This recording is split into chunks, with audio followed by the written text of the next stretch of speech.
Hello guys, how are you all doing? Thought I'd record another video for you guys today, as I want to just continue everyone's learning at Strictly Bootcamp. I think we haven't done much of this recently, so I just wanted to get this back in there and get it going.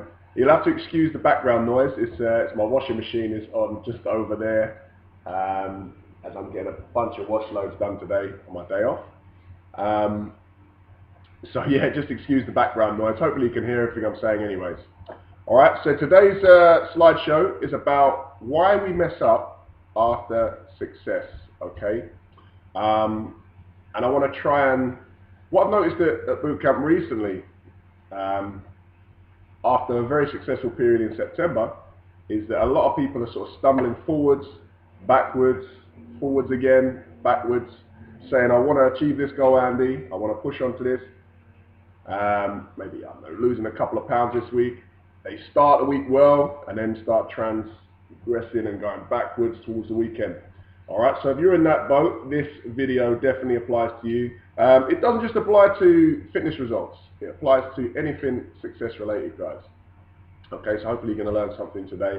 And it's just my take on things and the things that I've learned, analysing myself and you guys over the last 10 years really, I guess. Okay, so to understand what messing up is, we have to truly understand our measurements of success. So that's basically you have to get in line. You have to know what your goal is first, and then you have to understand how you're going to measure that goal. So important. Okay, so how are we measuring that success? In marketing, you might look at some stats, and then your return on investment that is directly related to those stats. Okay, that's what you might do in marketing. All right, which is obviously different to fitness, but it's all the same stuff, really, guys. All right, my washing machine's about to go crazy now. So, all right, so in fitness, we might look at some physical measurements. You might look at how many reps you do, or how many reps you've improved by. You might look at your speed over time. You might look at your stamina improvements. In relationships, in my experience, it's a little bit harder to measure, but if any of you out there have had a lot more success than me, possibly in relationships, maybe you can tell me how we can measure that and help me. Okay. Understanding failure. We need to understand what failure is, or what our perceptions of failure are, to be able to improve our response to failure. Okay. Usually the average person's response to failure, or what most people do, is they tend to lose confidence. Okay, lose confidence is probably the word I want to use, or the phrase I want to use, and then end up going on a series of kind of decision making that ends up making things worse. All right, and then after that we can start moaning. We start bitching and moaning about stuff because we're in a negative mindset. All right. So what I want to teach you today is a little bit about why that happens and how we can get back on track quicker. Okay. If usually it takes you, for instance, let's say a day to get back on track after drinking some wine unplanned, or eating all the things you probably shouldn't, you know, on a night out or something like that. If it usually takes you a day, my aim is for this slideshow to help you to cut that into by the next meal, all right? Because your progress will be massive if you do that. It'll be huge, all right? Now you've got two arrows here on my slideshow. So you've got this arrow here, and all I want you to do is take sort of like 20 seconds to have a look at them and see which one is progress and which one isn't. All right. Imagine this is an 8-week period. All right. So this is here an 8-week period, and this is an 8-week period. Just like my Raise the Bar program, which is launching on Monday. It's an 8-week period. Which one of these two is progress? All right. It's not as obvious as it looks, right? Okay. So let me tell you. So we'll analyze the top arrow. The top arrow looks good after about 3 weeks. Okay. It looks fantastic after 3 weeks. Okay, you're probably at the same point as this person is after 3 weeks, okay? And that's 8 weeks there, that's 3 weeks there, for instance. Now, they tend to have a lot of peaks and troughs here though, massive peaks and troughs. So a good peak there, a trough. That's a forwards 1 week, backwards the next week. Forwards the next week massively to a height, and then backwards over the next 2 weeks. Forwards and backwards. This is inconsistency, all right? Now this one is still a little bit inconsistent. They're not 100% consistent, but it's okay, all right? So this might be how people might act on a flexible dieting program, like the 8-week Raise the Bar program. Now this trough here is probably, I prefer to see this trough come to about here really, and then shoot up to there. But clearly you can see by the end of the 8 weeks, this person here has basically improved greatly from the initial starting point, which is here. And that's all that matters on progress. Now, it doesn't have to be a straight line progress like this. It would be nice if it was, but it doesn't have to be. You've got to remember, if it was a straight line directly like this, it would be perfect actions pretty much all the way. All right, so we're not looking for that. So next thing is, I want to sort of teach you about somebody that I studied. They're a very successful person. Their response to failure. Okay, so it's Peter Jones, the tall guy from Dragon's Den. Very articulate guy, very smart. He only speaks really when he needs to. He only speaks, he thinks about what he says, and I love that about him. But he calls failure feedback. Now this is coming from a guy that lost his business, okay, massive business. I believe it's in data and sort of electronics and stuff like that. And he lost his first business. It put stress on his marriage.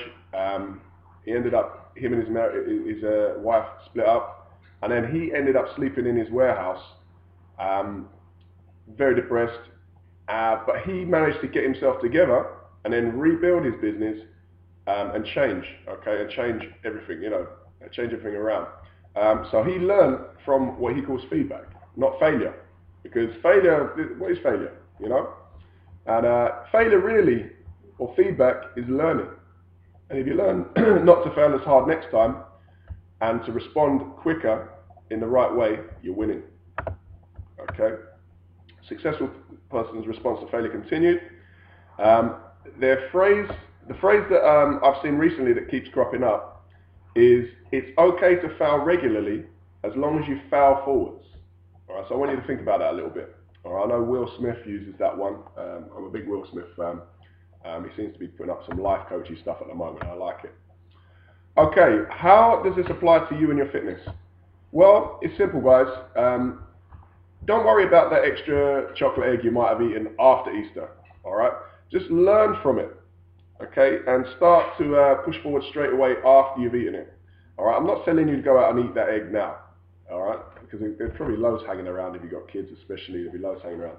So what I'm telling you to actually do is log it. Okay, continue your logs. If you're not logging now, why? Are you crazy? Okay, I've been telling you all the time that you've been in a Strictly Boot Camp to log. I don't want to preach too much, but it works. Honestly, you've seen people, it works. Honestly, I'll show you some of my communications with somebody like Fiona, who's been logging for the last 3-4 months, sending it over every single night. Funny enough, she's lost 4 stone, not just in those 3 or 4 months, but she lost probably a couple of stone in those 3 or 4 months. All right. Now, so a negative response to that Easter egg is to stop logging your foods, and basically, when you do that, you're scared of blotting your copybook. Okay, it's called perfectionism syndrome, and that perfectionism syndrome is basically a prison cell that I'd say is devised, built, and fueled by modern media and our response to it. That includes social media. Pressures from these things. We've got to watch out for trying to be too perfect, okay? Because perfect doesn't win. You need to break that cycle immediately, but you know that anyway. You need to, we touched on that. We really need to change that immediately if we're going to be successful. All right. You will fuck up from time to time. It's what you learn from those fuck ups that really counts. Okay. I mess up all the time. When I'm very successful, I mess up less. Or I might mess up just the same amount actually, but I respond better and quicker and come back strong. All right. But when I'm messing up and say I make things worse, then obviously that it's a down arrow happening. Down arrow, down arrow, down arrow, down arrow. The confidence is lost. This is a little picture I found on the internet of a lady enjoying her chocolate egg, and this is what happens afterwards. Usually, all right, the frustration kicks in. When this happens, you don't think rationally. You're not thinking rationally. This isn't just women. This is men as well. We all do this. All humans. Okay. So basically, you know, you think, it's the end of the world. You know, it's not. You just get back on and push on. You could scream like this, and it can help you actually. But most people, they go on a cycle of self-harm in many ways. Okay, excuse this picture. I messed this picture up, I think. But basically, this is the correct response to success. You get back to your login. You actually log the bad food and get back to it straight away. Same day. All right, same day. If it was the last thing at night, yesterday, next day, in the morning, get back to it. It's going to be fine. Okay, once you break that cycle, just have to acknowledge it. Log and move on. All right. Okay.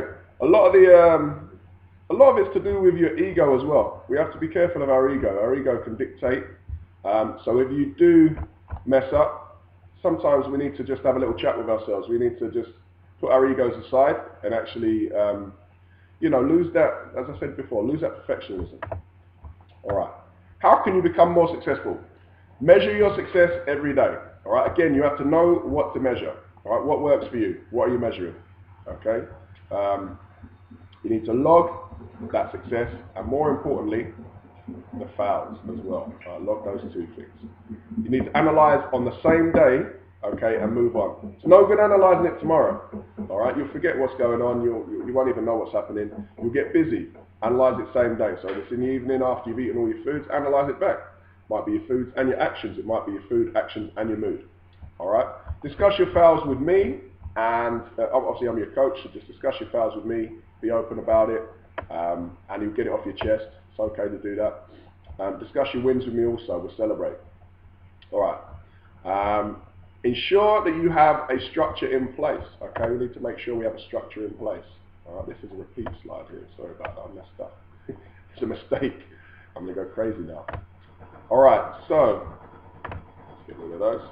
So if you're looking for extra structure and accountability, there's still a couple of places left on our 8-week Strictly Raise the Bar program. All right, so you're going to gain your structure in that. Obviously, you're going to get your accountability because you're going to be sharing your success and your mini fails with like-minded friends, your colleagues, okay, other people in the same boat, and you're going to be sharing them with me on a daily basis. We're going to be logging on our Facebook group, guys. We're going to be logging and charting our sort of macros with our nutrition. We're going to be tweaking. We're not going to be perfect straight away. You're learning something new. We're going to learn in the first week, and we're just going to get better and better and better each day. Okay, you're going to be working closely with me to set up success, set up successfully even, and then analyze your self-sabotage threats. Okay, what could potentially take you backwards? All right, excuse my slides. They've gone to the left, and I'm not very good. I'm not very good with technology, so bear with me. Right, what's involved, guys? You've got a 2-week physical and mental detox to clear the body and mind, where we're going to be working hard to sort of like basically reset your body, and then I'm going to help you set up all those calories, grams, proteins, and fats initially, and then I'm going to help you modify it each week as your metabolism builds. You're going to gain some lean muscle, guys. Okay, you're going to burn some fat. You're going to log every day. All right, that is a condition of coming into the program, and you're going to vow to help each other, okay, along the journey. How do you sign up? Basically, you'll find the link below this video, okay, on the Facebook page, if it's on the Facebook page, or I'll put the link, the sign up link for you now. If this is on the WhatsApp group, I'll put it just below. All right, so you'll find that. Again, you don't have to sign up for this, guys. You can take all the points from this video and do it yourself. I don't want you to feel pressure to sign up. This is only for people that are that really like to pressurize themselves into getting that success. Okay, if you've been floating around, in my opinion, you should sign up. If not, you know, it's fine. You just got to do this yourselves, all right? Okay, we start on Monday. I'm really looking forward to it, guys. I've got about 3 spots left at time of this video. get signed in, get it done, and I hope to be helping you from Monday. I'm going to help you if you don't sign up as well, so just get yourself moving. All right, take care.